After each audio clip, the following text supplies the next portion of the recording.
Walked the grounds of the National Palace today with members of his staff, and it was very emotional for him and for everyone around him. Here's a look back.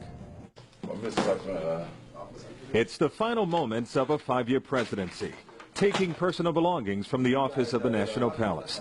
Haitian President Michel Martelly marking his final minutes in office, taking pictures, walking the halls to say goodbye to even the secretaries.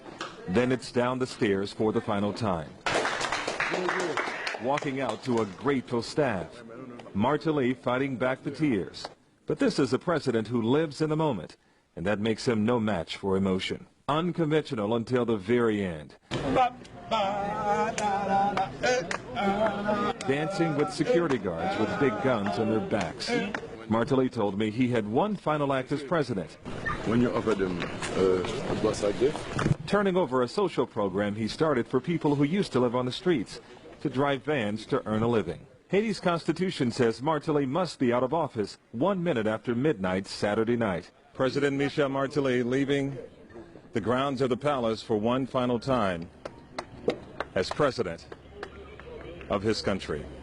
It's democracy at work, but sometimes democracy can be messy, powerful, and painful.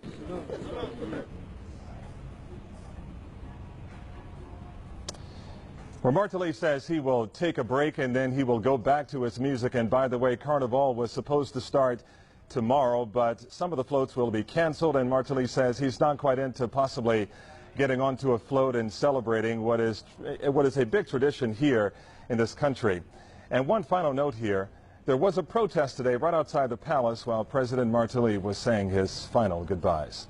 Cheyenne and Carlos. You know, very emotional there. I understand, Calvin, you said he will plan to take a break, but any indication of what Martelly will do in the future? Well, it's funny, we did have a chance to talk about that today during his final exit interview. We were the only station that he talked with today inside of the National Palace, what is remaining of the National Palace. And here's what he had to say. Take a listen. If I'm needed, I'll be there. I'm not afraid. Except that I can not just say I want to be president. And there are so much bigger things. There are things that I wanted to do. So he says there are things that he wanted to do for the Haitian people that he didn't have a chance to do as president, but he hopes to be able to do as a citizen now. So he didn't quite leave the door open to run for president again, but if I'm guessing, he will likely try to do that 5 years from now. I'll send it back to you. Martelly comes into office or leaves office just as he came in, with a lot apparently still left to do. Yes, lots of passion behind it as well. All right, well, thank you, Calvin. And Calvin will be back tomorrow morning with more of what Martelly had to say. Look for his live reports on Local 10 Morning News starting at 9 o'clock.